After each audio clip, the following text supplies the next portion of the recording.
Ó, não queria falar nada não, mas já tava batendo um papo aqui que a gente teve que começar antes que a gente já soubesse um monte de coisa interessante, porque nós estamos recebendo aqui um convidado especialíssimo e que inclusive foi tietado por outros convidados, né? Na nossa mesa sentaram alguns engenheiros aqui, engenheiro biomédico, engenheiro clínico, coordenador de manutenção, a galera, a gente entendeu essa correlação gigantesca. E nós estamos recebendo aqui agora o engenheiro clínico Lúcio Brito. E eu só vou falar que ele acabou de ganhar um prêmio da Associação Brasileira de Engenharia Clínica como influenciador digital do ano.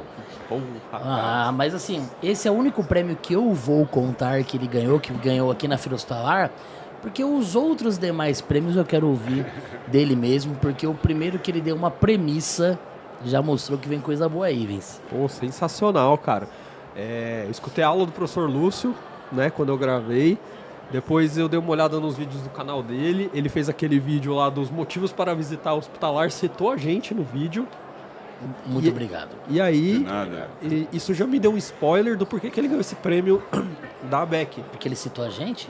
Não, mas por todo o trabalho que ele vem fazendo aí, principalmente no YouTube, né, professor Lúcio?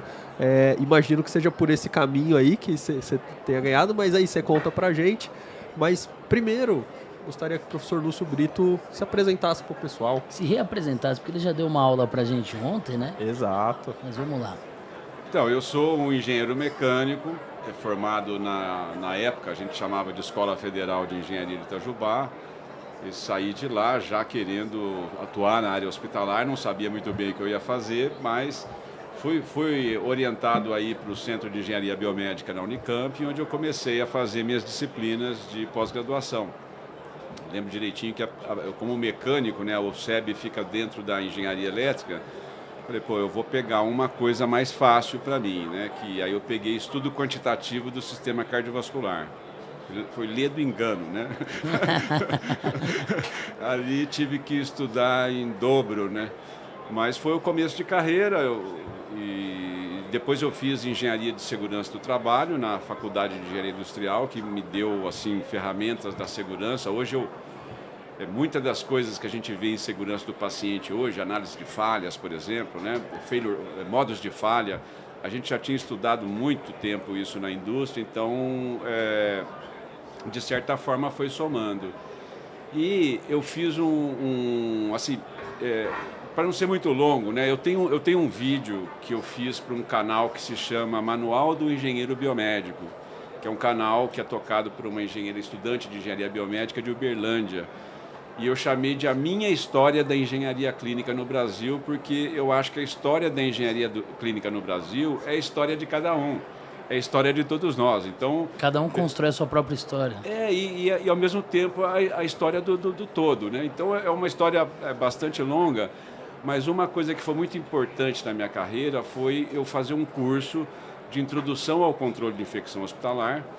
Eu fiz muitas perguntas referente à água, à qualidade do ar ambiente, processos de esterilização e ninguém sabia responder naquela época. E eu fui na BIREM, na Biblioteca de Referência Médica ali na Unifesp. Botucatu 200. Exatamente. E ali naquela época com revistas, era tudo com revistas, era interessante. E eu respondi minhas perguntas e aprendi essa coisa. Então, e comecei a falar isso para as pessoas, né, que é o papel da engenharia no controle de infecção hospitalar. E aí encontrei meu primeiro BIR Mark VII, que era magnetomecânico, né? Um desse assim? Um desses assim, Esse exatamente. Essa tatuagem aí não existe outra, hein? Não, só eu e minha esposa. Ó, Inclusive a esposa do professor Forrest viu no Facebook, na época quando eu produzi, fez um comentário muito carinhoso num grupo de terapeutas respiratórios. Que, na verdade, mostraram, colocaram ela lá e ela fez como se foi um doce de pessoa comigo. então, e assim, e aí foi o primeiro aparelho, como é que funciona isso, e tinha um livro muito importante de um professor meu, o Frank Painter, dos Estados Unidos, que a gente tem uma certificação internacional, é um reconhecimento internacional de que você é um engenheiro clínico. E eu falei, eu quero fazer esse negócio. E eu conheci o Frank Painter e falei, ô Frank, qual o livro que eu tenho que estudar? Aí ele me deu uma relação de uns 20 livros, $50 cada um. Meu Deus. Eu falei, Frank... Como que tava o dólar naquela época? Pra você ter uma ideia, eu acho que a gente ganhava Que por ano? mês 1989. Acho que a gente ganhava... Cruzeiro. Antes do real, A hein? gente ganhou acho que uns $600, acho que nem isso dava, mas não dava para comprar todos. Então eu falei, Frank, me dá um que eu não posso deixar de ler. Ele falou, você tem que comprar o Geddes and Baker, Biomedical, Principles of Applied Biomedical Instrumentation. E eu comprei esse livro, importei esse livro, e na primeira página tinha, os equipamentos mudam, mas os princípios permanecem. Então, quando Nossa, que frase Forte, né? muito, Não é? muito impactante. E aí eu comecei a me interessar qual que é o princípio de funcionamento de cada equipamento. E junto com a Unicamp, o Centro de Engenharia Biomédica, as disciplinas que eu fui fazendo ao longo da carreira, vai dando musculatura, né, para você vai ficando mais... E sempre gostei muito de engenharia mais pesada, né? Eu fiz mecânica, a minha faculdade tinha na época só formava engenheiros eletricistas e mecânicos para a usina hidrelétrica.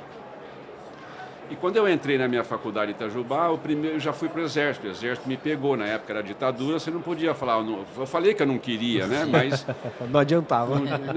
E aí eu fiz um curso chamado NPOR, onde você sai oficial da reserva. Por 8 anos, né? Eu não engajei, né? Eu tive uns colegas lá, uns malucos, que quiseram engajar nisso aí. Então, mas eu me sinto muito à vontade, tanto na infraestrutura hospitalar, que é igualmente importante, quanto na área de equipamentos médicos, né? E fui assim, a certificação, eu fiz a prova 2 vezes para passar, entendeu? É uma prova difícil, muito difícil. E, enfim, me mantenho sempre associado ao American College of Clinical Engineering, que é esse logo aqui, a gente chama de ACC. Clinical Engineer. Exatamente. Então eu sempre tive minha carreira vinculada aos Estados Unidos e que realmente, assim... Porque quando eu cheguei no Brasil, eu participei também do First Advanced Clinical Engineering Workshop. A gente foi 26 engenheiros da América Latina. Você ouviu o First? É o first, né? E ele falou a minha história. Não, peraí, acho que eu tô ouvindo a história da engenharia. Continua. Tem muita gente boa antes de mim, uma fila enorme de pessoas que eu devo demais a contribuição.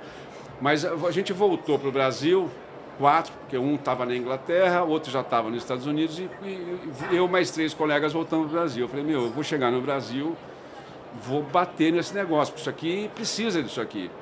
Mas eu vou estar sozinho, não tinha nada por você, entendeu? Então eu me filiei ao American College of Clinical Engineering desde 1991, eu estou presente lá todo ano participando com eles, né? E devo muito a eles também, porque você tendo uma retaguarda, você tem que ter para onde você correr, né? Sim. E, enfim, é uma história bastante longa, são 36 anos já militando nessa área, né?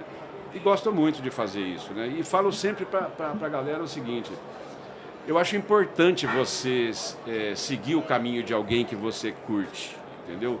Mas você sempre tem que estar cuidando do seu próprio caminho, criar o seu próprio caminho. Porque se você fica seguindo a outra pessoa parando, você vai parar. Então, faça o que ninguém fez e vá onde ninguém foi, né? Se a gente for olhar onde precisa de gente, o mundo inteiro, né? Você precisa de profissionais dessa área, né? Necessidades sempre são reais, as demandas surgem de acordo com as necessidades.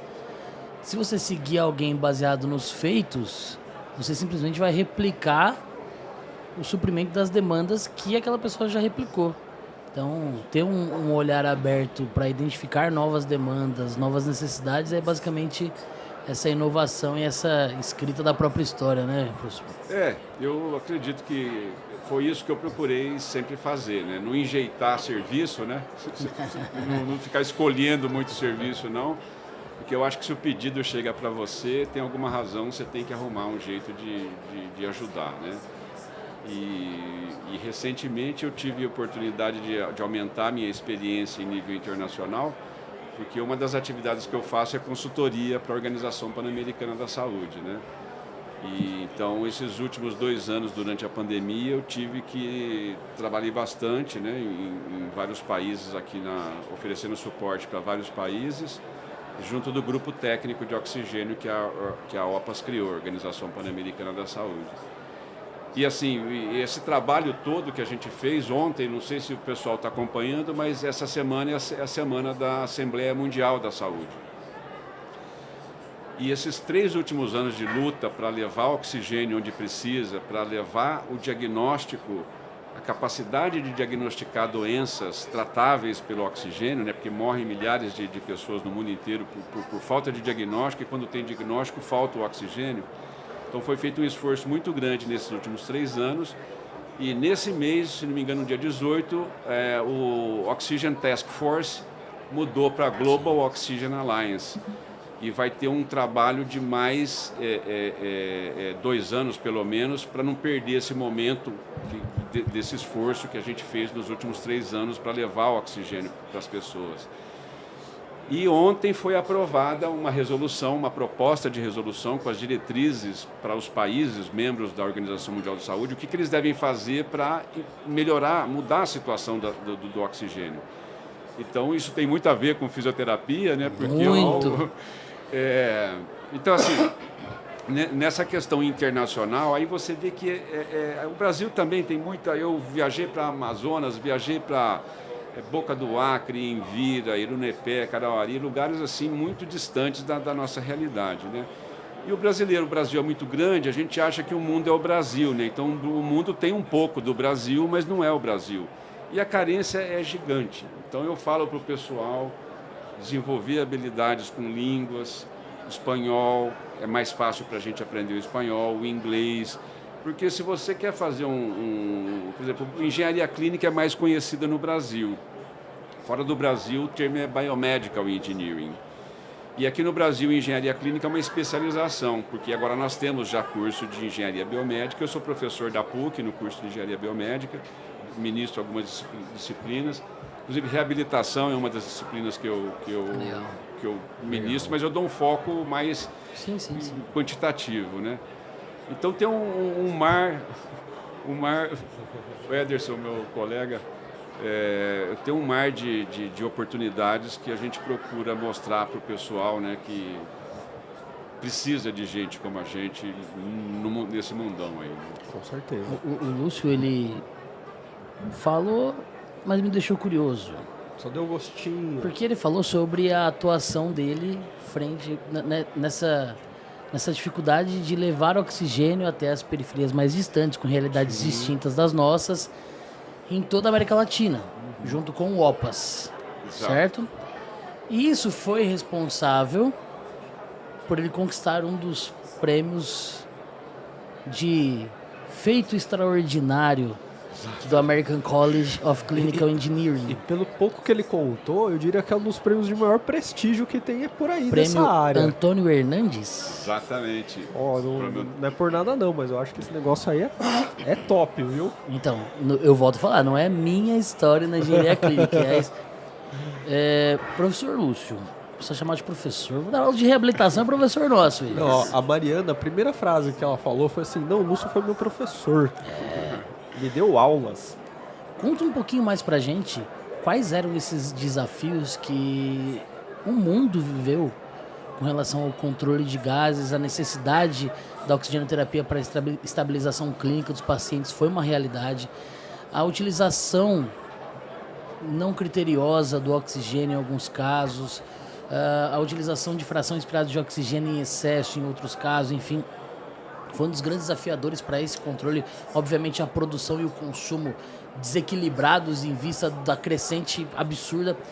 Mas quais eram esses tantos outros desafios da engenharia clínica associada aos desafios clínicos que nós tínhamos, que foram que fizeram parte desse cenário da sua participação na América Latina?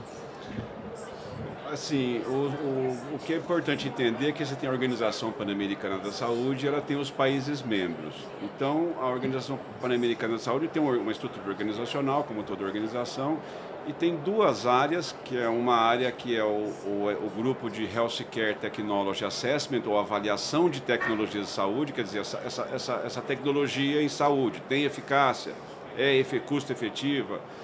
Então tem esse grupo que faz esse trabalho, não só com equipamentos, como fármacos também, medicamentos. E tem um grupo que é o EMT. O EMT é o time de emergências médicas. Tem um terremoto não sei aonde, o pessoal aperta um botão, manda um hospital, manda uma equipe.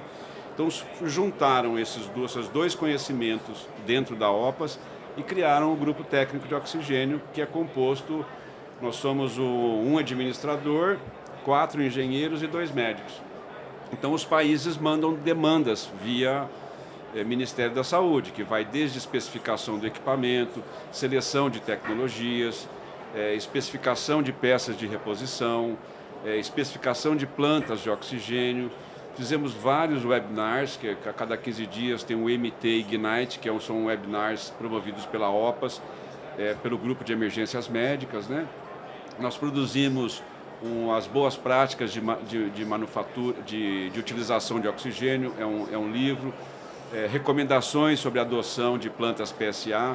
Fizemos uma série de 10 vídeos no YouTube, até pessoal assiste lá, procura, chama PAHO TV, PAHO TV, PAHO de Pan American Health Organization, e tem uma playlist com 10 vídeos curtos que começa desde como que o oxigênio é produzido até a gestão da qualidade. E a sacada foi o seguinte, e foi tudo com desenhinho, né? Então, eu falei assim, não, quem que serão os protagonistas? Não vamos botar engenheiro falando de oxigênio. Então, os protagonistas são os médicos e os profissionais da saúde, aparecem com uniforme, explicando como é que o oxigênio faz e os maiores problemas. E eu quero aproveitar essa oportunidade que vocês estão aqui, o Passando o Plantão, né, uma equipe de fisioterapeutas que se juntaram aí para, vamos dizer assim, equipotencial. Assim, a gente... Mais uma festa lá. A gente tem caixa d'água com diferentes níveis de água. E aí quando você interconecta as caixas d'água, você nivela o nível, né? Então, eu acho que uma ideia que vocês falaram para mim, eu imaginei isso aqui. A gente tem uma doença crônica nas nossas redes de gases medicinais, que é a pressão alta na rede. Porque assim, na elétrica eu tenho 110, 220. Você ligou um equipamento 110 no 220, ele queima. Sim. Agora, se olhar no corpo do fluxômetro, está escrito assim, calibrado a 3,5 kgf por centímetro quadrado. Dá mais ou menos 3,5 atmosferas. Então, se eu conectar aquele aparelho diretamente na rede e a rede tiver com uma pressão mais alta, por exemplo, se tiver 7 atmosferas, se eu dobrar a pressão de um gás, eu preciso da metade do volume para armazenar esse gás. Só um minutinho. Viva! Vamos transmitir ao vivo aqui. Podemos? Tocamos o sino da Getinge ao vivo. Muito obrigado. Aurélio, por favor, Aurélio, por favor. Muito obrigado a todos por essa inovação, por esse ano. E o ano que vem tem muito mais que isso e a gente vai pensar alguma coisa bem diferente. Maravilha. Silvia, quer falar? Prazer, imagina, bem-vindo. Primeiro eu quero pedir desculpa aqui pro professor, né? Invadimos a sala aqui para tocar o sino. Na verdade, eu quero agradecer, né, a presença de vocês, a presença do público que está em casa também, a presença do professor, e dizer que foi um sucesso com vocês aqui. Tá? Então vamos tocar o sino também. Olha, eu já estive em Getinge em 1994, fiquei um mês lá na cidade. Sucesso, hein, gente? Eu quero tocar o sino também. Vamos falar de business. Feira Hospitalar 2023 foi um sucesso, hein, gente? Mas Só que foi bom demais. imagina! Desculpa. Não, eu queria que as salas fossem invadidas mesmo. As salas precisam ser invadidas, né? Isso faz parte do podcast. Eu queria só complementar a frase que eu falei no primeiro dia, eu vi o sino balançar, viu? Vocês já estão bebendo. Já Tô só começando, Aurélio. Muito bom. Mas assim, só para eu O problema, aproveitar. uma coisa que você estava falando, problema crônico Isso, da calibração e da pressão presente isso. na rede. Porque quando eu dobro a pressão sobre o gás, eu preciso da metade do volume para armazenar esse gás. Então, se você conecta um fluxômetro numa rede com 7 atmosferas, você põe 5 litros por minuto, está passando 10. E outra coisa que é importante, você pega essas máscaras de alta vedação, para quem não sabe, a gente precisa de fazer um esforço para expirar. Agora, você expirar contra a pressão atmosférica é alguma coisa. Agora, você com uma máscara, com 5 atmosferas, você expirando, o esforço, o paciente acaba cansando. E por isso que o paciente tira a máscara, porque ele não tem capacidade de expirar. No começo ele até vai, mas chega num ponto que ele começa a ter essa dificuldade. Então nós temos esse problema crônico de pressões altas nas redes. Aluno de faculdade, assim, peraí que ele falou um negócio que eu tô digerindo essa informação. Eu vou perguntar exatamente o que você falou, só para eu ter certeza se é isso que eu ouvi. Se eu tenho um fluxômetro a 3 litros por minuto, mas ele tem uma pressão de rede no dobro do que ela foi calibrada. Foi calibrada 3,5, está 7 na rede, o que é muito comum. Não estou entregando 3, estou entregando 6 litros por minuto. Exatamente. Então quer dizer que a gente está monitorizando a fração não, mas a oferta de oxigênio totalmente equivocada da maneira como a gente analisa clinicamente nos nossos pacientes? Infelizmente sim, porque a gente... Eu estou boquiaberto. A gente teve... O problema é maior do que imaginávamos. Não, e é muito interessante isso, porque assim, como é que você comprova isso? Você vai no posto de enfermagem, você vê a pressão. Está lá X a pressão, 6,5, por exemplo. Então já está acima dos 3,5. Qual a média? Não, a pressão tem que ser 3,5. Mas na realidade, o que a gente vê no dia a dia. Aí eu fiz um estudo, eu estou com um artigo pronto. Sabia que ele tinha uma informação para a gente. Já foi revisado por um colega, foram 11 hospitais avaliados, a pressão média dos 11 hospitais era 6,5. A gente deve publicar na Springer, é uma revista de engenharia biomédica, e está pronto já. Só está faltando o desenho, que eu tenho um aluno desenhando para a gente, mas o estudo está feito e as discussões, as conclusões vão nessa linha. Assim que sair, o senhor envia pra gente, porque eu faço questão de botar no meu canal. Espero que seja que ele faz o Sunday Paper. Espero que seja aprovado, porque artigo você sabe como é que é, né? Manda, volta. Mas uma hora vai sair, porque isso é muito importante. Deixa eu abrir um braço aqui. Aí você cutucou um monstro dentro de mim agora, que isso faz muito parte da nossa atuação. Por um ventilador mecânico minimamente ter a válvula preenchida, ele precisa de pelo menos 3,5 kg força por centímetro quadrado. Se você olhar na parte de trás do ventilador pulmonar porque assim, os Takaoka no passado, Sim. Você precisava de 60 PSI para funcionar ele. 60 PSI, deixa eu fazer a conta que eu já não lembro de cabeça quanto vai dar. 60 PSI dividido por 14,7...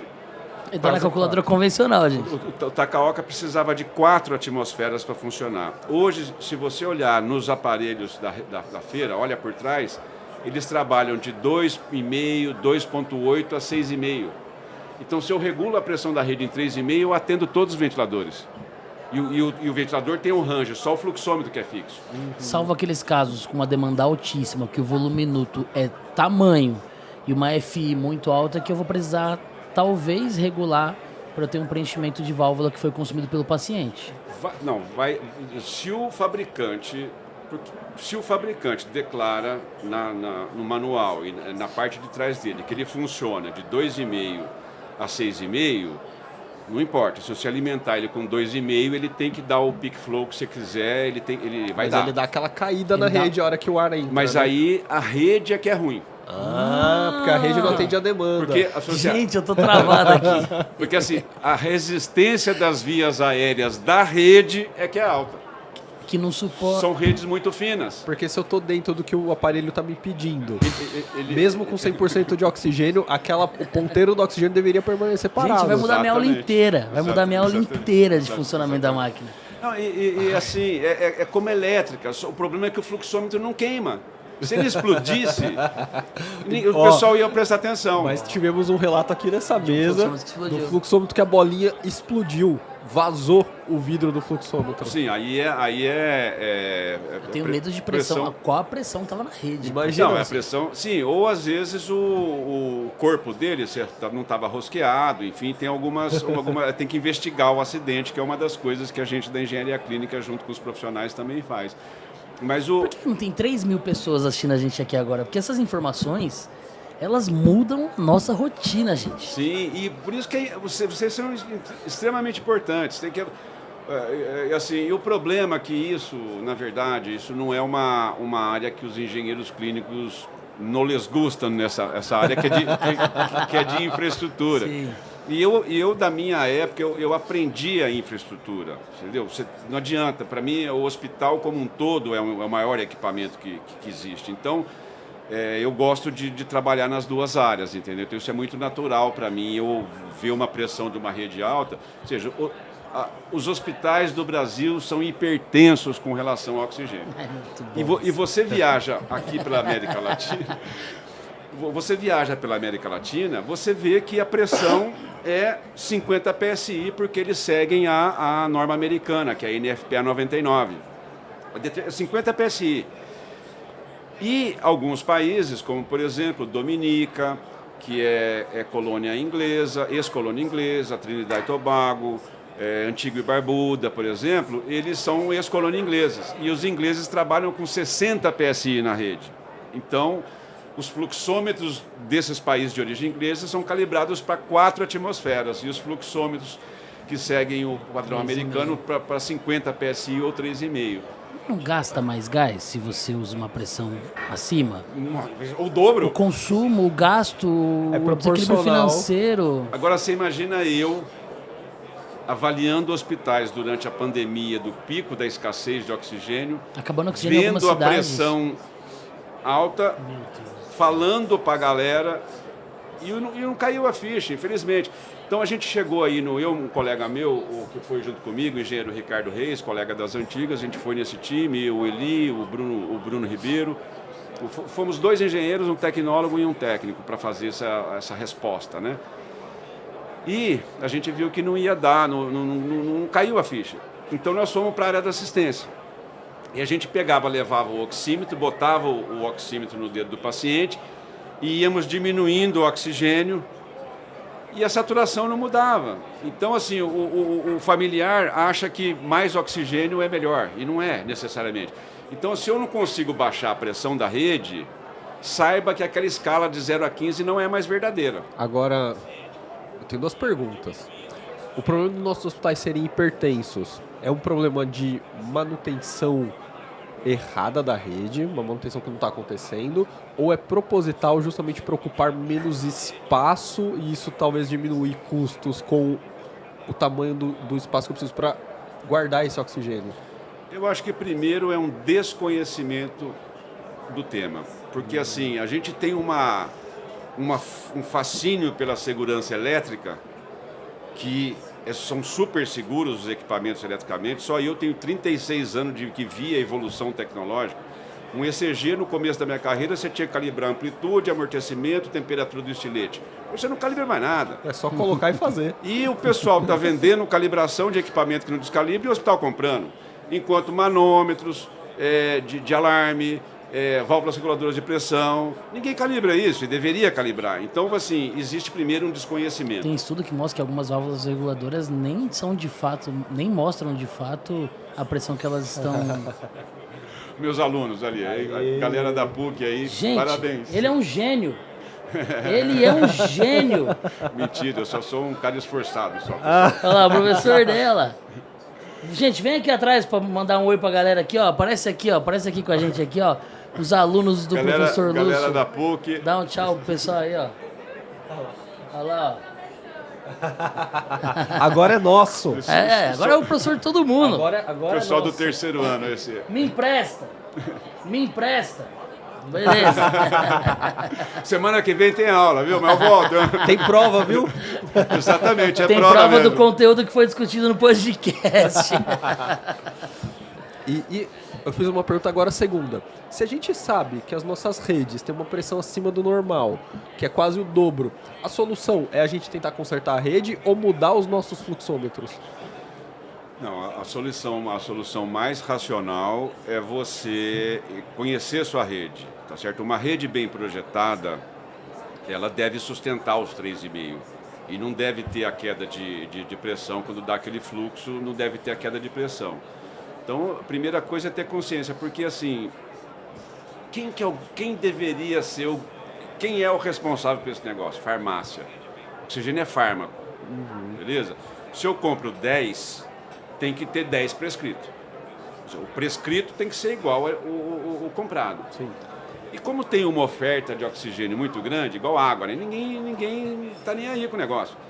Então, assim, por isso que a gente fez o livro Boas Práticas de Utilização do Oxigênio da OPA, são diretrizes que a Sobrasp, também a Sociedade Brasileira para a Qualidade do Cuidado e Segurança do Paciente, que é uma associação científica, também fizemos uma publicação nesse sentido para orientar. Porque, assim, se o hospital é meu, a primeira coisa que eu faço é baixar a pressão da rede. Agora, se a queda de pressão for muito alta, a rede é ruim. Aí eu tenho que fazer isso aí ao longo de um tempo. Eu requer um investimento maior e tudo mais. Mas você pode ter certeza, fisioterapeutas, comecem a olhar a pressão nos painéis de alarme que estão nos postos de enfermagem. A pressão está lá. E começar a olhar no corpo do fluxômetro, porque o fluxômetro está calibrado para 3,5. Se a pressão tivéssemos de 3,5, eu chamo quem? A engenharia clínica? Porque assim, depende do hospital como está organizado. Porque assim, tem hospital que está bem organizado, a clínica é o equipamento da parede para fora, da parede para dentro é a engenharia hospitalar, o pessoal de infraestrutura. E aí tem que ver o que está no contrato de fornecimento, porque a maioria das vezes quem ajusta a pressão lá na entrada é o próprio fornecedor. Então, eu tenho que ter conhecimento para falar para o fornecedor, falar, baixa a pressão para mim. E ó, transformador de entrada de hospital. Aqui no Brasil a gente usa 13.800 volts, mas pode ser que o meu hospital esteja muito distante da subestação. Então, sai 13.800 aqui e chega a 13.200 lá. Então, no transformador, a gente tem um TAP do transformador que a gente consegue... Vocês lembram disso do cursinho, relação entre espiras do primário e o secundário? Você faz a queda de tensão. Senai de eletroeletrônica. Tá vendo? Aí, ó. Então, uma válvula reguladora nada mais é do que um transformador. Eu lembro que tinha no passado que a gente comprava na Santa Efigênia uma fonte de alimentação, aí tinha 1,5 volt, 3, 6, 9. É isso. Você escolheu o polo. É só você, a polaridade, né? E é só você reduzir a pressão Então, o que a gente fez nesse trabalho? A gente foi chamado para uma situação emergencial e nós fomos lá ver se podia expandir as redes. Então, o que nós fizemos? Nós criamos um dispositivo que a gente comprou no mercado, montamos rapidinho e a gente ia nos pontos mais distantes, media a pressão lá na entrada e eram 4 fluxômetros em paralelo. Aí a gente botou um manômetro e 4 fluxômetros. Então, fechava os 4 fluxômetros, media a pressão no ponto. A diferença da pressão no ponto para a pressão na entrada já dava uma queda de pressão. Aí a gente jogava uma carga, 15 litros por minuto, media a pressão, depois mais 15. Ou seja, uma forma de você avaliar o desempenho da rede é impor um consumo alto na rede e ver a queda de pressão. Por exemplo, a norma americana pede, admite 5% 10% de queda de pressão. E a inglesa 5%. A nossa norma pede de 4 a 8. Como é que uma norma nacional pede 4 a 8 se todos os fluxômetros são calibrados para 3,5? Maluco esse negócio. Entendeu? Agora, você me desbloqueou um negócio quando você falou de prescrição e consumo. Sim. Porque assim, ó, vou falar de medicações que são de controle, por exemplo, sedação, que a enfermeira tem que abrir a gaveta, pegar, fecha a gaveta. Se você prescreve 4 dormonides e consome 4 dormonide, tá tudo certo. Se você prescreveu 4 e a farmácia dispensou 8, tem uma coisa muito errada. Agora, o que você está me falando é que a gente não faz ideia do que a gente está prescrevendo de oxigênio, Guto. Porque o volume não é mensurado. O que é mensurado é a pressão colocada no cilindro, não. Só que quem compra o oxigênio sabe quanto está comprando, então a gente sabe quanto está gastando. Exato. E se a gente estivesse sabendo quanto está prescrito, a gente ia ver a diferença entre o prescrito e o que foi comprado. Ia ser uma diferença absurda. É por isso que ele ganhou o prêmio Antônio Hernandes. Cara, a diferença ia ser absurda, porque se a gente está gastando o dobro, a gente mais ou menos ia achar que a gente estava prescrevendo 10 e gastando 20. Mas o problema se tornou tão normal que ninguém se incomoda mais. Mas Porque sabe, tem o oxigênio, né? mas sabe onde Tá está? aí, né? Ó, sabe onde está uma parte desse problema? O professor falou bem quando ele falou que o oxigênio é um fármaco, é uma droga, logo ela deve estar na prescrição médica. Na maioria dos hospitais ele não está, e aonde está, não está a dose que ele deve ser oferecido ao paciente. Ô, Ives, Então a gente não tem o controle. Eu fico pensando nos softwares os ERPs de hospitais, tipo TOTUS, Tasi da vida. Se tem um campo para o cara lançar. Porque se você lança uma inalação de 5 litros por minuto por 15 minutos, você calcula o volume. Sim. Você sabe quantos litros. Então, primeiro, farmácia é o dono da criança. Farmácia pode contar com a gente da engenharia, que a gente tem condição de controlar o estoque e a distribuição. Agora, lá na ponta, a gente não tem esse controle, a gente não consegue entrar lá. Não, e fluxômetro tem lugar que é brinquedo. Um sobe e desce de fluxo descontrolado, um põe a mão, outro põe a mão e ninguém sabe qual é o controle. No prontuário está uma coisa, lá na rede está outra. Essa é a realidade da assistência de alguns serviços. Não, exatamente. E assim, eu sinto que, como assim o gás é uma questão de infraestrutura, isso não atrai muito os engenheiros clínicos, entendeu? Que, tipo, pensam ali do ponto do posto para dentro. E a gente tem que olhar o hospital como um todo. Os engenheiros, são poucos hospitais que são organizados com engenharia clínica, engenharia hospitalar, arquitetura e obras. São raros. Você vê os grandes, eles têm tudo isso. Mas a grande maioria são coisas separadas. Fica nós e eles, né? Não, isso aqui é deles. Ai, isso aqui é nosso. Enquanto o professor fala, eu tava aqui pensando que a primeira coisa que eu vou fazer quando eu for pro meu primeiro plantão essa semana é olhar quanto que tá no posto de enfermagem e olhar o fluxômetro. E vai postar no story. Com certeza. E vou marcar o professor Lúcio lá. Eu tô martelando nisso, estou trabalhando bastante com isso. E felizmente ontem, né, foi aprovada a resolução para Increasing Access to Medical Oxygen, um problema mundial, né? Foi criado o Global Oxygen Alliance também, então nos próximos anos aí a gente vai trabalhar em nível mundial para fazer uma adequação do nosso problema de hipertensão gasosa. Não, e o curioso, Augusto, é o seguinte, cara, você vai em locais que não tem nada. Entendeu? É painel solar e não tem nada, é cilindro. Agora você imagina um cilindro de 10 metros cúbicos. Ó, vou fazer uma coisa. 1 litro por minuto, se você fizer 1 litro por minuto, vezes 60 minutos por hora, vezes 24 horas por dia, vezes 30 dias por mês, vezes 12 meses por ano, vai te dar 51.800 litros. Ou seja, um vazamento de 1 litro por minuto dá 51 mil litros por ano. Nossa! Se você dividir por 10 metros cúbicos, são 51 cilindros de 10 metros cúbicos. Cada cilindro pesa 50 quilos. O pessoal está pedindo só para você falar um pouquinho mais perto, desculpa, pode continuar. Cada cilindro pesa 50 quilos. Se eu tenho 50, são 2.500 quilos. Você imagina eu ficar movimentando massa de 2.500 quilos só para cobrir um vazamento de 1 litro por minuto. E pelo que você falou, que a pressão lá fora, com a pressão da boca da rede, cai, é porque está tendo muito vazamento nessa rede. Isso seria uma outra causa de queda de pressão na rede. Mas o mais comum mesmo é a resistência. A resistência das vias aéreas da rede. Não existe uma digitalização dos sistemas de gases ou não? Porque a gente está acostumado tudo no analógico. Né? Até não precisa, porque é muito simples isso. O que falta é o conhecimento técnico, e não são coisas complexas, né? Por exemplo, por que uma válvula reguladora de pressão eu tenho que apertar para ela abrir? A gente gira no sentido horário. Sim. Então, quando a pessoa... A válvula de regulador é um transformador de tensão da eletrônica. Eu nunca me fiz essa pergunta. Então, mas é simples isso é muito simples e dá para explicar, eu vivo falando isso, procuro ensinar para os alunos, mas quando você entende como funciona uma válvula reguladora de pressão, você mesmo vai lá e ajusta. Eu não vou falar o país que eu fui, mas assim, eu tive uma aula num desses países, de um colega meu engenheiro, que mostrou todo o trabalho que eles fizeram para...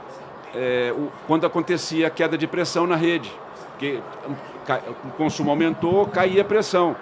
E aí ele fez todo um fluxograma, apresentou. E eu falei para ele, mano, por que você não aumentou a pressão da rede? Foi lá dentro. Porque quando você sai o oxigênio líquido do tanque, a pressão logo depois do evaporador chega assim, 15, até 17 atmosferas, ela abre a válvula de segurança. É alto, hein? É alta. Então, assim, se eu tiver uma queda muito grande por consumo, eu vou lá e aumento. Percebe? E ele não sabia aumentar. Por isso ele fez é só você não aumentar um pouquinho mais. Você compensa a queda lá na ponta. Então tem um desconhecimento nosso, aí eu falo nós da engenharia, né? Nós temos que entrar nesse negócio, porque como tem muito oxigênio, os fabricantes estão aqui, São Paulo tem tudo, né? O que não tem aqui é só em Nova York, você vai achar, ou Xangai, sei lá. Mas aqui tem tudo, então... Boa. Adorei. Então não tem, vamos dizer assim, o pessoal não se preocupa, né? É igual água, abre a torneira, tem água, né? Sim. Você vai com a criança aí numa chácara qualquer aí no pé da serra aí, tá na mina, ela falou, escuta, como é que fecha a mina? Eu falei, não fecha, né? Não para. Então, Tá, mas hoje tem oxigênio à reveria. Na pandemia não foi assim. E tiveram lugares que sofreram escassez. Então, mas essa escassez, né, a razão dessa escassez é que precisa ser melhor avaliada. Mas onde eu quero chegar é que parece que a gente não aprendeu. Não, assim, eu acho assim que não aprendemos realmente. Eu acho que essa oportunidade, né, de estar aqui com vocês e de poder falar isso para vocês, eu acho que vai ajudar, entendeu? Vai ajudar, porque essa coisa de você olhar no corpo você tem que entender que a pressão alta vai passar mais oxigênio, você vai ter que, no olho ali, você vai ter que diminuir, entendeu? E assim, esse conhecimento ele tem que ser disseminado, tinha que ser arroz com feijão, todo mundo deveria saber isso.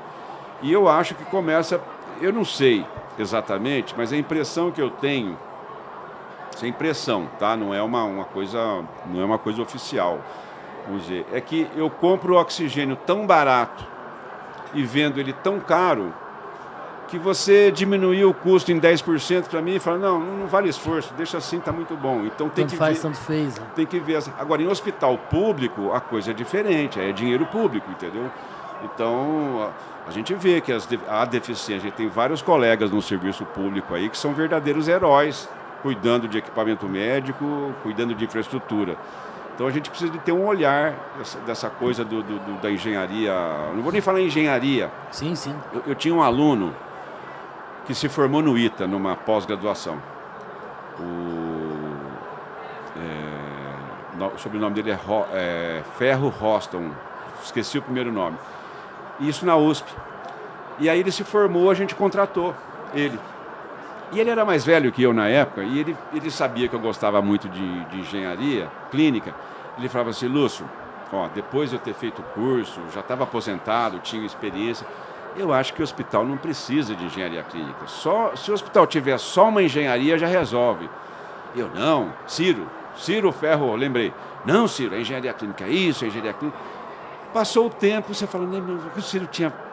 Se você tiver uma engenharia sem adjetivo, uma comprometida, né, já gera um bom resultado. Ou seja, estava falando para o Ivens que eu sou da época que a fisioterapia ficava na fisioterapia. Então você tinha lá ondas farádicas diadinâmicas, o infravermelho, forno de Baer, você tinha... E eu lembro da enfermeira Márcia, a gente lutando com o Bird Mark 7, o Bear 2 que a gente tinha. Bear 2. O Secret. O Carlos foi do Bear 5. Secret. Então, Secret é analógico ainda, foi né? pesado aí. Então, assim, e hoje a fisioterapia, principalmente na pandemia, mostrou a que veio, né? Então, eu acho assim, esse conhecimento vinculando já na fisioterapia já vai ser um grande avanço aí. O pessoal observar, colocar a questão, né?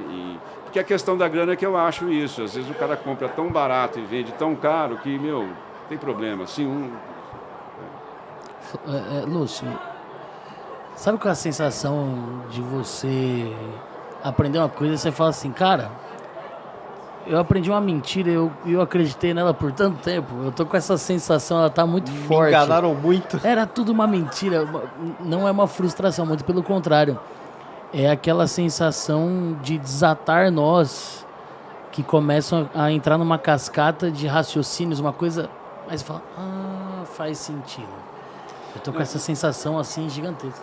E Augusto, o que não é que me deixa triste. Eu acho assim, qualquer profissional que fez o curso superior estudou a lei dos gases. Lei de Boyle-Mariotti, lei de Charles, Gay-Lussac. Então, assim, esse é conhecimento do segundo grau. É que a gente simplesmente, não sei o que acontece com a gente, que a gente dá perde a coisa. Mas é uma coisa muito simples, não tem grande complexidade. Mas eu acho que caiu num esquecimento, talvez pela oferta de oxigênio, está sempre aí. Quando você vai no hospital, você espetou o fluxômetro, tem oxigênio, você não se preocupa com isso. Mas quando você olha em nível mundial, eu tive na África em maio, não lembro, acho que foi mês passado, eu fui para porque assim tem a The Lancet Global Health, a revista, então está sendo escrito um artigo que vai ser publicado em 2024 para passar régua nesses gases, na questão do oxigênio. São 20 comissários e eu sou um dos comissários desse grupo. Então a gente teve essa reunião em Uganda, que a gente quer pegar os aprendizados, né, dos últimos 3 anos e botar para o mundo. Não só o problema do oxigênio, mas o pior ainda, que é o acesso ao diagnóstico. Por exemplo, hoje o oxigênio, o oxímetro, ele não atende todos os tons de pele. Sim, certo? Até 8%. Eu confesso para você que eu não investi muito tempo nessa questão. A informação que eu lembro é 8% indivíduos pretos. Eles podem ter uma variação por conta da absorção da luz dada pela melanina. Isso é um problema que o professor Jack Iwashima lá da Michigan levantou nesses últimos anos, principalmente durante a pandemia, porque isso evita que a gente dê o tratamento correto para o paciente. Quando eu mensuro a oximetria do paciente que tem a pele preta, se ele está me dando ali 94%, eu estou falando, essa saturação tá boa. Só que na realidade talvez esteja 86, 87, e aí eu perco tempo em escalar esse meu suporte respiratório para esse paciente. Então, você veja que eu falo assim, é uma questão de mexer na oximetria, na gasometria arterial de beira de leito e no oxigênio, a produção de oxigênio. Se eu fosse prefeito de São Paulo, as usinas Dá tempo ainda, hein? de gases aí não estão... Já vou fazer campanha, viu? Mas olha, você podia fazer uma usina de PSA, o ar é gratuito.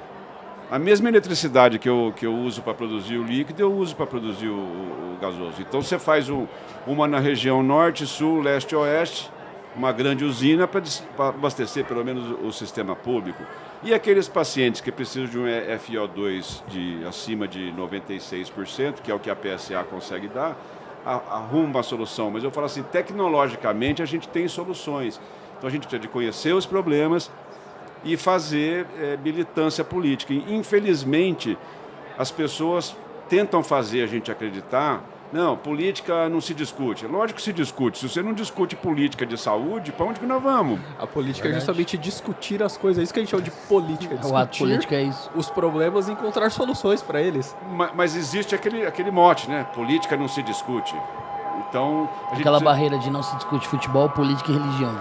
Interessa alguém que a gente não discuta política, mas eu sou a favor de discutir políticas de saúde. E eu acho que até uma coisa, passando o plantão, até para o meu canal também, criar uma playlist tipo política de saúde, onde a gente traga pessoas que conheçam realmente política de saúde para discutir essa questão, né? Sim, com certeza. Mas pera, deixa eu só, antes... Não, tem tempo ainda, e vai dar conversa. Mas, já se sinta convidado pra gente ir lá pro estúdio para um episódio oficial às segundas-feiras, porque eu quero ter... Isso aqui foi vai completar 1 hora, mas eu quero mais 2 horas conversando. Não, tem bastante assunto pra gente... Isso que você só falou de um dos 5 prêmios até agora. Não é? Só foi só a pontinha do iceberg, cara.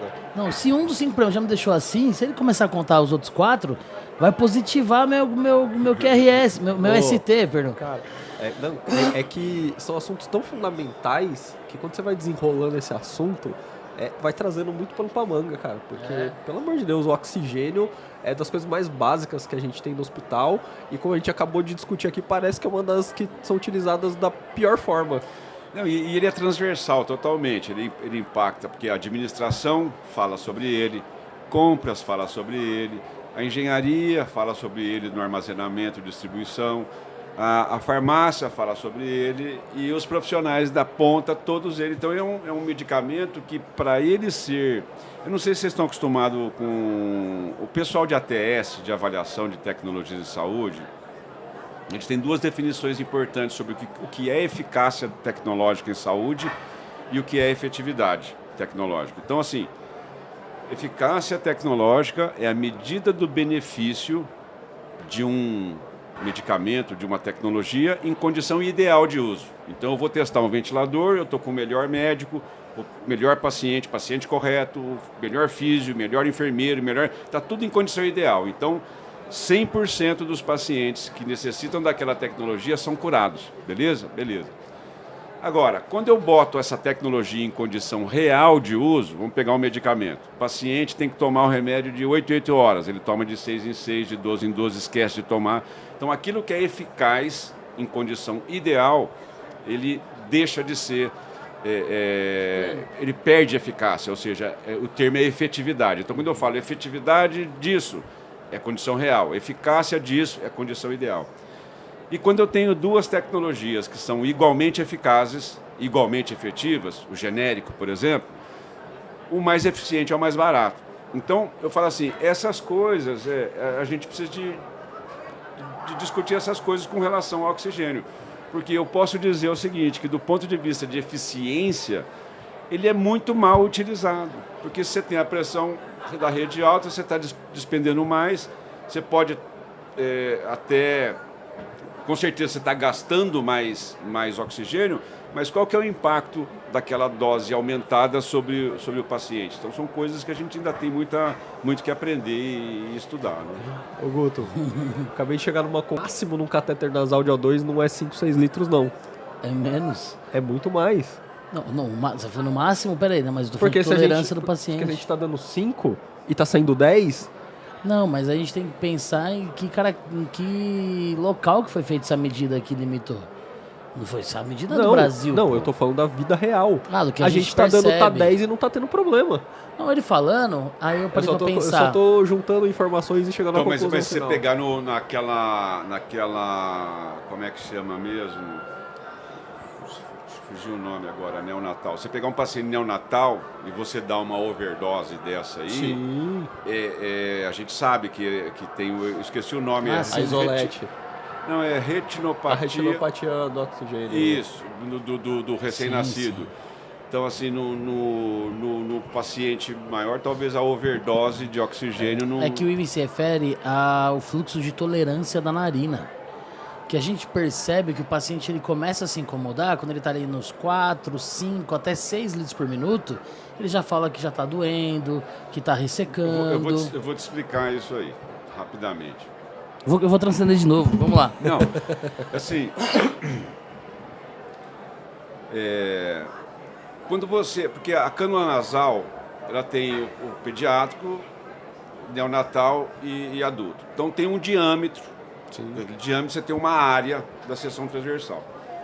Se você está dando 6 litros por minuto com uma pressão de 7, você está dando 12 litros por minuto. Então o que acontece? Quando você tem a redução da área, a velocidade Aumenta muito. Lei de Poiseuille? Ou de Henry, uma coisa assim? Poiseuille tem a ver com a hemodinâmica, também com o escoamento de fluidos, mas eu diria que é mais equação da continuidade. Eu tô me sentindo muito aluno, velho. Não, mas eu acho que isso que é legal. A gente esqueceu que a gente pode ser um aluno bom, que a gente não foi lá atrás. Manja?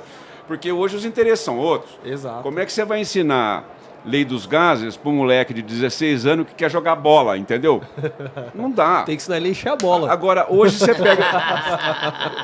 você pega um livro de química, todo colorido, didático, você bate o olho e fala, pô, matei. Você, mesmo estando mais maduro, você aprende muito mais facilmente. Então, assim, tem uma...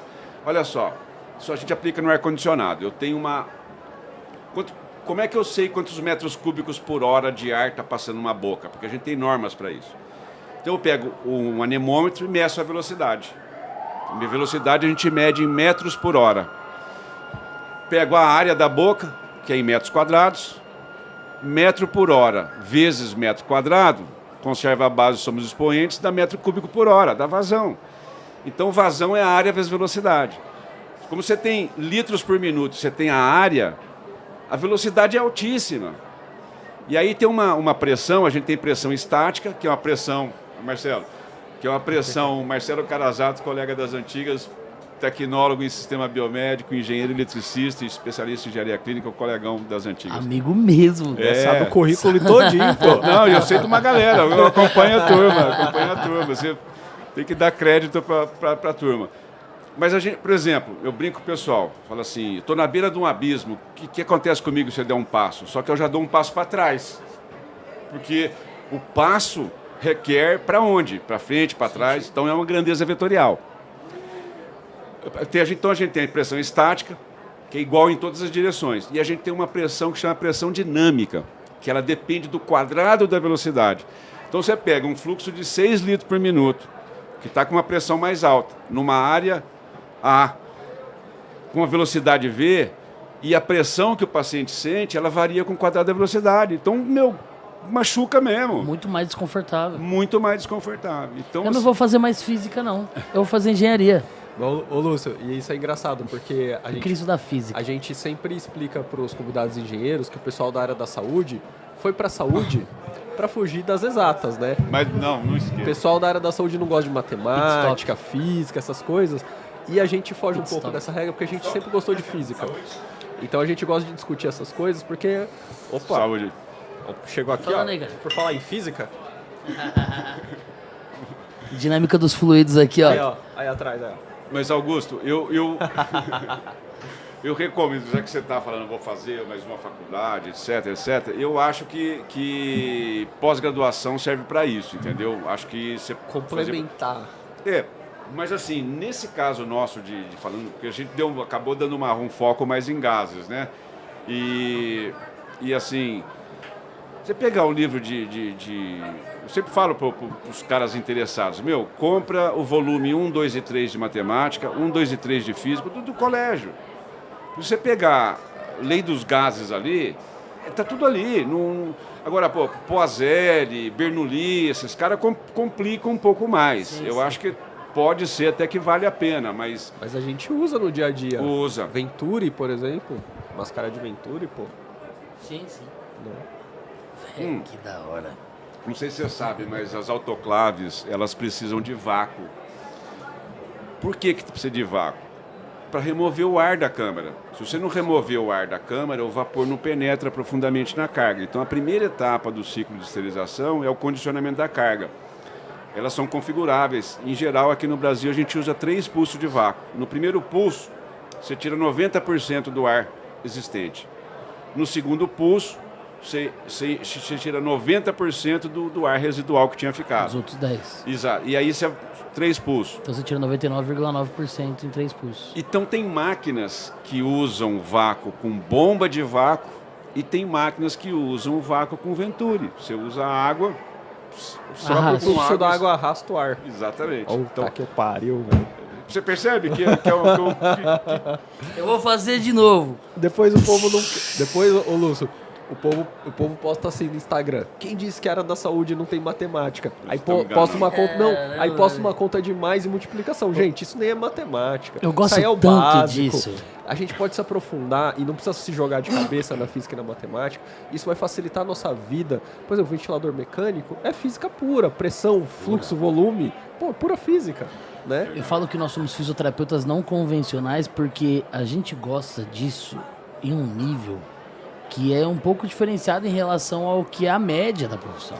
Não, mas você veja, o Ivens é meio suspeito, porque ele fez o técnico eletrônico, É verdade. que é uma coisa assim incomum, né? Vocês pegar do técnico eletrônico e migrar. Mas eu falo assim, a matemática e a física, Não sei se vocês, acho que vocês não estudam isso, mas quando você faz matemática, primeira matemática de curso superior, você usa, você revê funções e vai até integral tripla. Você estuda limite, derivada e integral.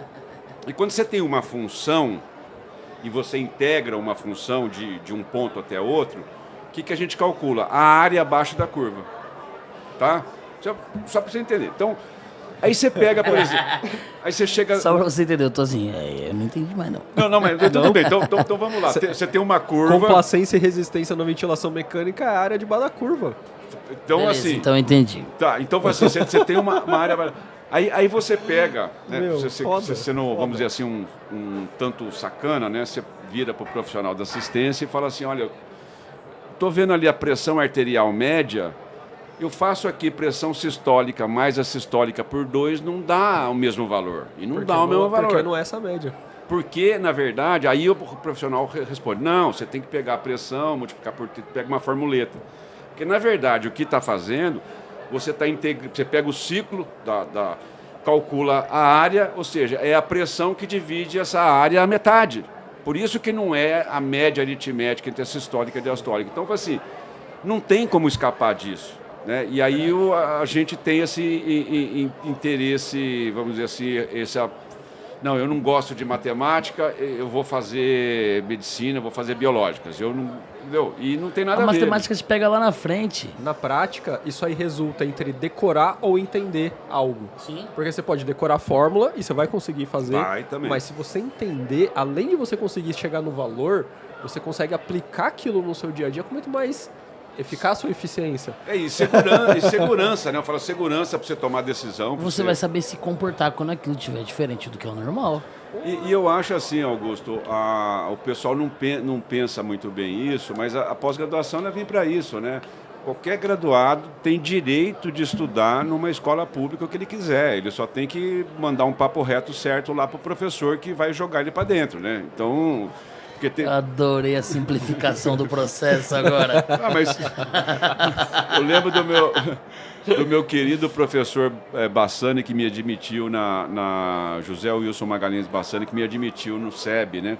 E eu andava de skate, ainda gosto de andar de skate, e eu machucava muito, né? É nóis, professor. Então, precisamos marcar um dia. Eu disputava estadual de skate aqui em São Paulo. Então, mas você é mais radical que eu, na minha...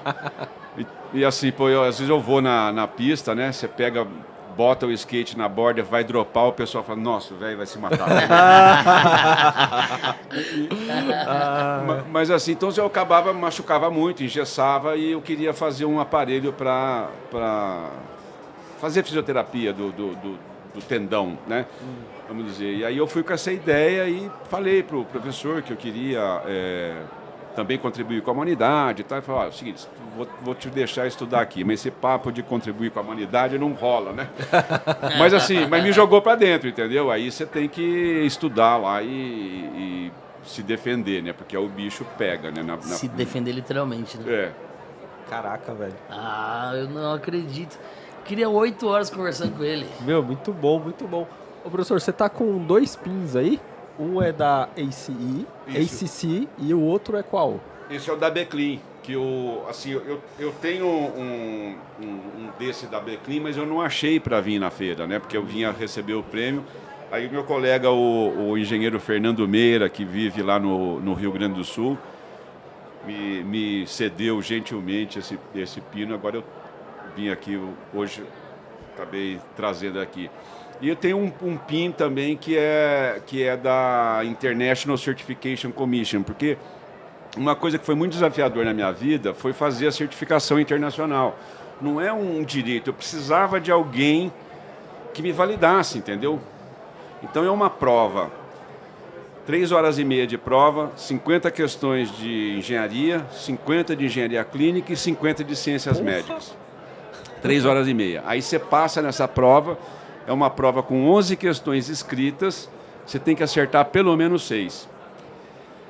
Depois dessa prova tem uma prova oral que o pessoal vai em cima das questões que você errou, porque às vezes você errou sabendo, mas entendeu? O cara dá uma... E você vê a sacanagem, logo as que você errou, ou seja, eu já não sabia, agora vai ser pior. Não, é que às vezes você sabia e errou por uma... Ó, deixa eu ver lá. Ô, menino, você vem aqui. aí, cara. Meu, mas, ô Lúcio, isso aí é sacanagem, né? Em vez do carinho em cima das que você já sabe, não, ele quer cutucar a sua ferida. E, enfim, aí eu tentei, Não estudei. é só o cara chorar, que é o cara deitado em posição fetal no chão. Não, o pessoal foi muito rigoroso mesmo. Foi muito rigoroso e eu acabei. Mas é uma certificação que precisa ter certeza se você sabe. E a cada 3 anos você se recertifica, né? Você passa por isso tudo de novo a cada 3 anos? Não. Aí a cada 3 anos tem capítulos de livro escritos. Se você escrever um livro, tem um score, uma pontuação que você vai. É pra você manter aquela história da educação continuada. Isso, Sim. exatamente, a cada 3 anos. E eu era certificado pela AMI, que é a Associação para o Avanço na Instrumentação Médica, que era coordenada pela Comissão Internacional de Certificação. Então eu obtive essa certificação pela AMI. Só que a AMI deixou de certificar engenheiros e passou, ela só certifica técnicos hoje, mas ela recertifica os que foram recertificados. Então eu sou certificado pelo AMI e pelo American College of Clinical Engineering. Então eu mantenho essas 2 certificações, que é uma forma de eu exigir, para não dar mole pro galo. Não acomodar. Exato. Então vai chegando no final dos anos e fala, nossa, será que eu fiz? Normalmente eu excedo as pontuações requeridas, né? Porque tem tanta necessidade, gente. Se eu falar assim, tem tanta carência de ajuda, de apoio, que não tem como você não fazer pontuação, entendeu? Sim. A ABCLIN, Associação Brasileira de Engenharia Clínica, é isso, né? Isso, está fazendo 20 anos esse ano, mudou o logo e o prêmio é o prêmio em homenagem. Você escutou, né? Você escutou? 20 anos. 20 anos. E o professor Lúcio tem quanto tempo na engenharia clínica? 36. Não é a minha história da engenharia clínica, é a história da engenharia clínica no meu olhar é diferente. Não é porque eu falo assim, não, eu falo assim, eu quando saí da faculdade, eu queria fazer medicina. E aí eu fui falar com 3 professores. O Bonaldi, de Cálculo 1, ele falou, Lúcio, você larga a mão disso aí, você tem que fazer engenharia 5 anos, se você não gostar, você faz. Aí eu fui falar com o professor... Você fazer engenharia 5 anos, se você não gostar... Porque ele tinha certeza que ia gostar, tá ligado? E o Constante, ele dava aula de fisiologia na Faculdade de Medicina de Itajubá, né? E ele primeiro que ele falou assim, ele falou, Lúcio, você tem namorada? Eu falei, eu tenho. Ele falou, então, né? Eu falei assim, não, então o quê, né? Eu falei, meu, como é que você vai estudar, não sei o quê, tal? Aí você começa a ver um outro horizonte mais... Uhum. E ele me deu 3 nomes de caras para procurar aqui, o Dr. Bissegli, o Dr. Terzi e o Dr. Wang, que foi o que eu acabou me virando, somos colegas hoje assim, me considero amigo dele. E o mais louco foi o Dr. Terzi, se eu não me engano, é o que fez o prefácio do livro do Carlos. É um dos editores da série do livro do Dr. Carlos. Olha lá depois da Sim. contracapa. É que eu acho que o prefácio é do Bonassa, não é? O prefácio sim, mas ele é um dos editores sim, daquela sim. série lá. Eu sei que o que mexeu mais comigo foi o Milton, que dava engenharia de controle. Aí ele virou para mim e falou, mas você quer fazer medicina por quê? Para usar branco? Eu falei assim, não, Milton, por que você está falando isso? Não, porque se fosse branco, você montava uma tenda de umbanda, você ia usar branco e ia ganhar muito mais dinheiro de búzios, né? De jogar búzios, que você ia ganhar muito mais dinheiro do que como médico, né? Vai lá para a Unicamp, lá que tem o Centro de Engenharia Biomédica, né? E aí eu tentei seguir a carreira, a orientação de cada um. Nunca falei com o Dr. Terzi, falei com o Dr. Bissegli, foi muito prático, ele tinha uma fábrica aqui de bolsas de sangue, né? E acabei dando mais liga com o Binseng Wang, que hoje ele mora nos Estados Unidos. E quando a OPAS pediu uma ajuda para ele falou, não, fala com o Lúcio lá, vê que o Lúcio consegue ajudar vocês aí, que eu entrei para ajudar a OPAS aí, já estou 2 anos preso nessa atividade. Nossa. Mas assim, tem muita gente atrás de mim, Preso entendeu? e solto, porque tá viajando a América inteira. Tá solto no mundo, né? Cara, mas é cada quebrada, eu vou falar pra você, viu? Pra Guiana, É por isso que o filho Peraí, dele... eu sou Ô, do Lúcio, Capão Redondo. mano, mas é pior, viu? É. Capão Redondo, vou falar pra você, uma vez eu fiz um trampo na Zona Sul, eu tinha O Lúcio é dos nossos. como que é mesmo? Um Vectra preto, eu tinha que rodar... Tubarão. Tinha que rodar tudo a Zona Sul, visitando as UBS. O que eu fiz, né? Deu outro, baixei todos os vidros botei um Tá Bob certo. Marley. Fechou. E, meu, Não bota farol alto? na boa, rodei tudo lá, entendeu? Então, assim, a gente vai se virando, mas Adaptando. Andou quando da você forma entra como no- deve ser andada. você entra no aviãozinho, né? Aí você entra no aviãozinho, bola assim, um piloto, né? Você fala, caramba, um piloto. Olha pra luzinha assim, a luzinha em cima tá assim, né? A maçanetinha tortinha, o parafuso faltando. Você fala, meu, ainda bem que tem mais 9 pessoas. Saudade de aqui andar que- de Vectra na Zona Sul. Não, e aí você entra, daqui a pouco chega no lugar, tem que pegar um bote, andar, sei lá, 60 quilômetros no rio. Aí você chega no lugar, 8 quilômetros de moto. Nossa. E os médicos de quadriciclo, não tem como. O cara tem a basezinha dele lá, um quadriciclo da Honda, tem que atender 200 comunidades. Se o cara não sabe tocar Então, eu falo assim, ó, para ser engenheiro clínico nas quebradas, tem que entender motor de combustão interna também, porque senão não dá. Ambulância, essas coisas. Então, assim, é muito carente, né? Muita Sim, carência, sim. né? Então, O Lúcio tá viajando tanto que por isso que o filho dele veio junto, ó. O rapaz ali, ó, de fone de ouvido ali, tá vendo? Tá em casa, vamos aproveitar. Já trouxe E o filho junto, dele, o já filho dele mandou arrastou. umas palminhas aqui. No... Já arrastou junto, então, mas ó. o interessante é que ele veio espontaneamente, né? Eu não quero forçar ele a fazer. Ele é engenheiro de bioprocessos, biotecnologias. Legal. Está trabalhando numa empresa hoje que faz digestão aeróbica de resíduos alimentares. É interessante. Mas eu falei para ele, se você quiser, eu te ajudo, né? Não vou ficar empurrando. E esse ano, estou muito feliz porque ele veio espontaneamente. Conhecer o ambiente, e- reconhecer. Isso, e tá aí, né? Então, vamos ver. Espero que o vírus pique ele. Né? É isso. Lúcio, Cara, foi demais. nossa, eu não consigo. Muito bom, muito eu não bom. consigo resumir o sentimento que eu tive nesse episódio, que assim, eu transcendi. Bom Foi, demais. pô, né? nossa, eu vou sair daqui diferente, cara. Não, Pô, vocês que são muito bom. da hora pra Não, que tocar isso, esse Lúcio, a gente negócio. quer você lá no estúdio. Não, vamos Se marcar, você pode não contar tiver comigo. aí nessas quebradas as pan-americanas, se tiver aqui em São Paulo, a gente quer muito te receber lá no estúdio. A gente vai Não. marcar isso E aí logo, não logo. é demagogia, não. Quero muito te receber no estúdio, de verdade. Não, então, quando ele for no estúdio, aí eu vou contar uma história de como a gente ajudou a Fundação Oswaldo Cruz a construir um hospital de 200 leitos em 4 semanas para Covid. Tá? E a parceria que a gente fez com a Físio Mônica, mestre e a doutora Denise, que tem o paper de ventilação pulmonar mais lido no Brasil, entendeu? Pessoal, a gente vai ter que gravar com ele amanhã. A gente vai ter que abrir o estúdio às 5 horas da manhã, porque eu só saio de lá às 7 horas da noite. Não, bom demais. Pô, é a nossa enciclopédia da engenharia clínica aqui, viva. Pô, sensacional, sensacional. Obrigado. Por que não tem 18 mil pessoas assistindo isso aqui, gente? Pelo amor de Deus. Vamos compartilhar, depois a gente compartilha aí pra galera. O bom do YouTube é que fica lá. Fica lá. As coisas ficam lá, aos pouquinhos as pessoas vão achando, um manda pro outro, o outro manda pro um. Né? As coisas vão sendo disseminadas e as pessoas vão achando essas informações. O meu canal tá com 17 mil inscritos. Então, Divulga, assim, divulga as redes sociais. O canal é Escola de Engenharia Clínica no YouTube, tem 17 mil inscritos e eu nunca pensei que um tema como esse iria chamar a atenção de 17 mil pessoas. Então, o que a gente procura, que eu gostaria mesmo, né, é que o cidadão comum, né, entrasse no hospital e falasse assim, mas não tem engenheiro aqui? Entendeu? Sabe? E que a própria, por isso que eu falo de política de saúde, como é que um hospital pode viver sem uma equipe de engenharia? Eu estava discutindo com a Mariana isso mais cedo. Como a diretoria do hospital pode aceitar isso acontecer lá dentro? Agora, vai nos hospitais que são referência no mundo. Tem uma equipe completa de clínica, infraestrutura, arquitetura e obras. Simples. Instagram?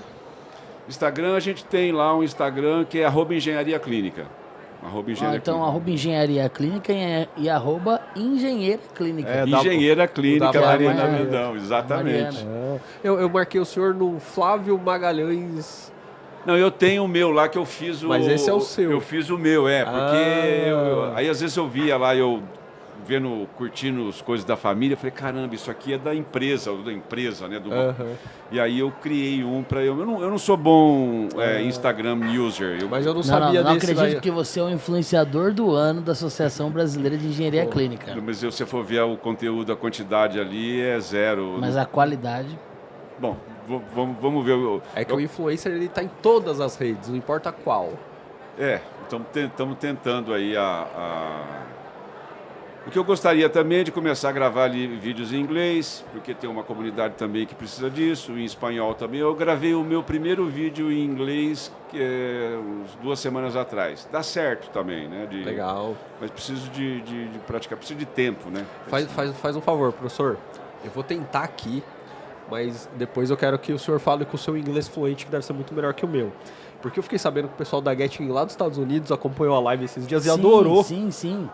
So, I would like to send a huge hug to the people from the Getting from the United States. Me too.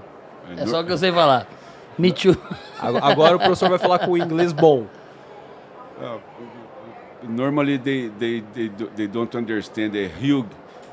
They don't use a term like this. But I was in Getty in 1994. I like very much the equipments. I think that the equipments are technologically highly developed, and I hope that our colleagues from United States appreciated our podcast and continue to support the podcast next year, 2024. I hope Passando o Plantão will be supported by Getting once more. So have a nice day. I hope this podcast make you more comfortable about physiotherapy and clinical engineering. Thank you for yes, for your of course. support. Eu entendi aquela parte lá e eu concordo. Bom demais. Professor Lúcio, muito obrigado pela sua presença, Obrigado pela disponibilidade vocês, do seu tempo. Gustavo, Augusto. Foi sensacional ter o senhor aqui. A conversa foi muito boa. O assunto foi importantíssimo. Aquilo que a gente falou sobre o oxigênio, sobre as redes. É fundamental que a gente pense realmente nessa melhoria, nessa qualidade aí da assistência aí nos nossos hospitais. Brigadão mais uma vez, viu? Obrigado a vocês. Contem comigo aí para a gente espalhar melhorar o sistema de saúde, né? Com educação, conhecimento. Um dos objetivos Passando Plantão é esse. Conte com a gente. Fechou. É isso, rapaz. Tô triste, cara. Chegando ao fim aí dos nossos 4 dias de feira hospitalar. #plantão na Getting. Passando plantão aqui. Acampou 4 dias na Getting.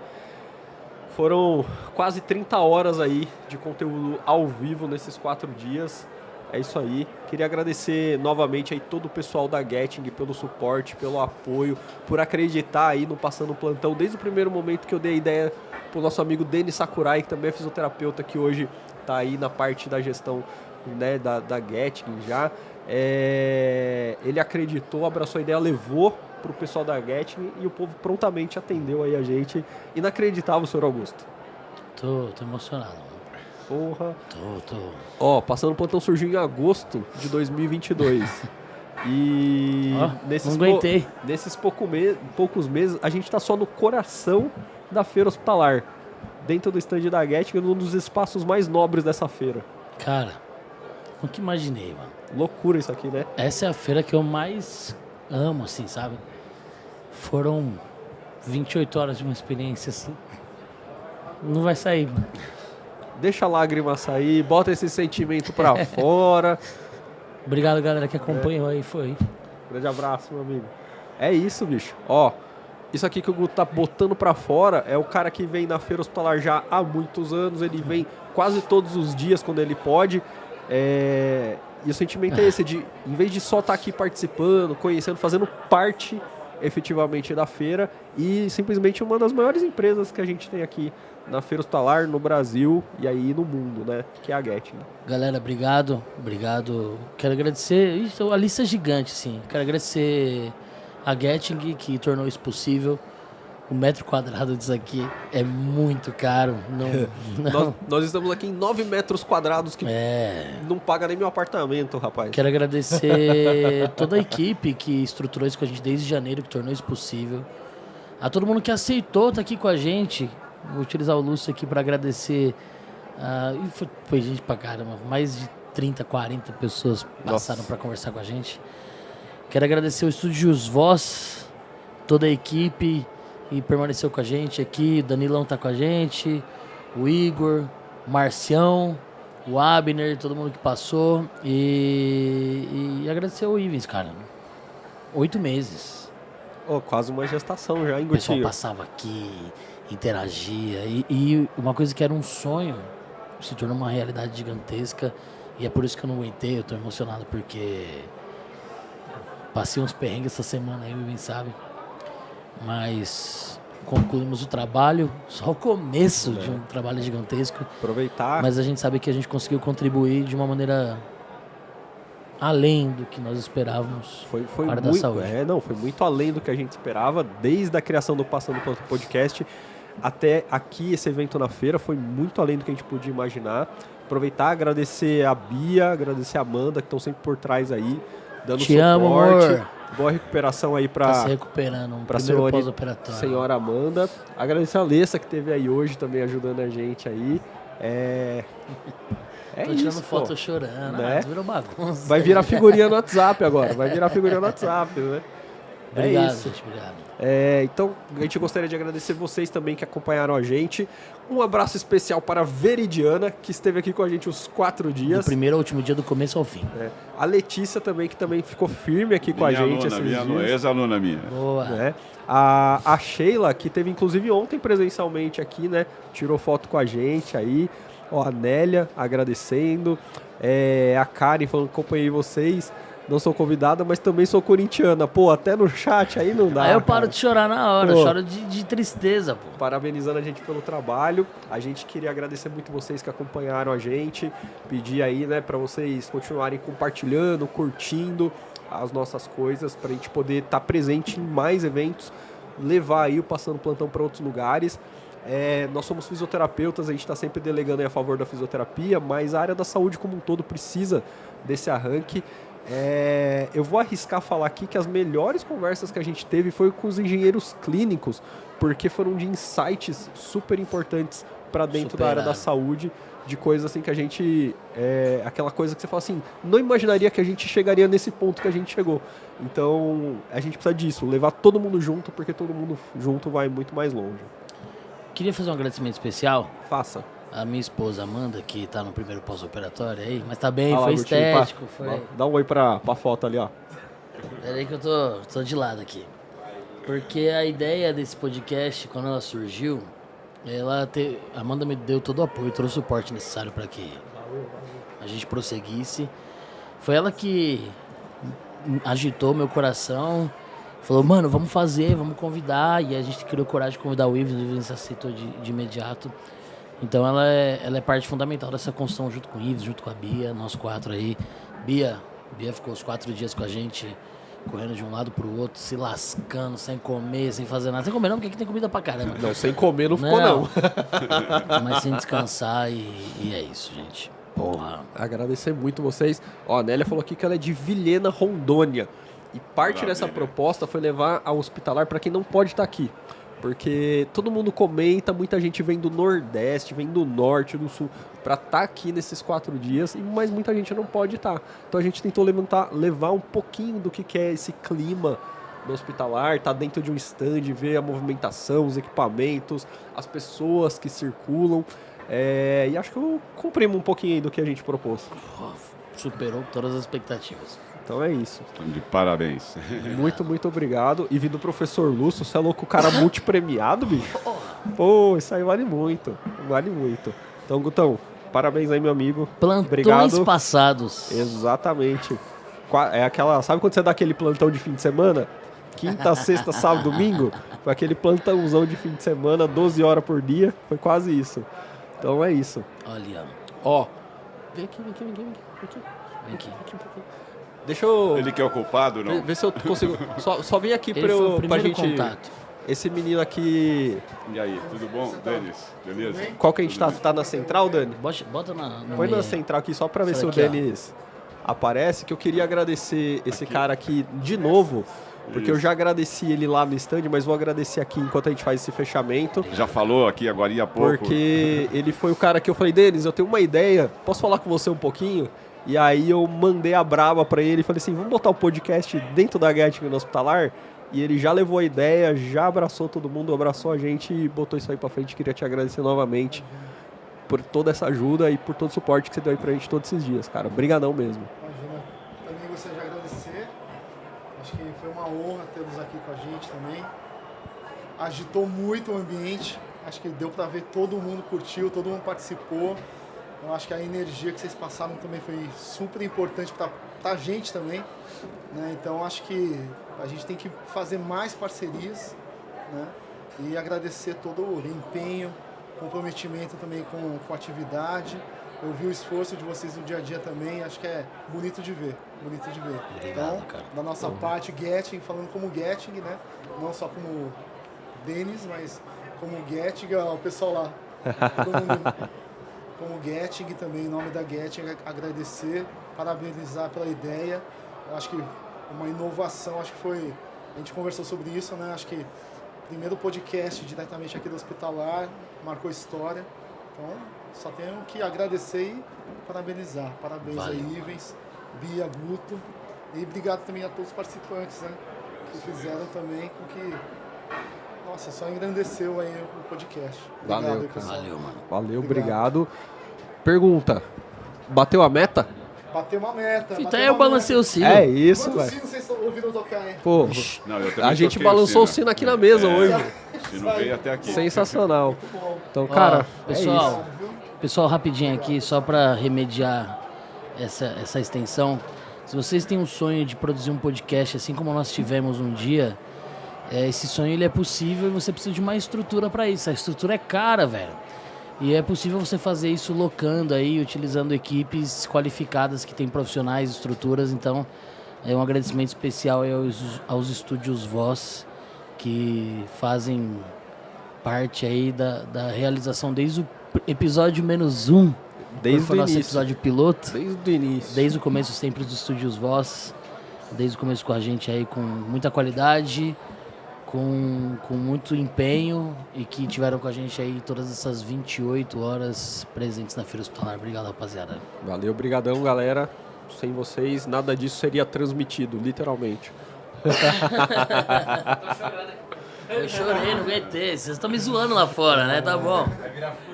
Mas é isso. Então bora lá, galera. Bora pras próximas. E segunda-feira a gente espera vocês direto do Passando Plantão Podcast, dia 29 às 19 horas. Episódio com o Sérgio sobre fisioterapia e transporte aeroespacial. É isso aí. Valeu, Gutinho. Muito obrigado. Obrigado, cara. Obrigado a todo mundo da Getting. Obrigado à galera técnica. Obrigado aos nossos convidados. E até breve. Balança o sino do Passando Plantão.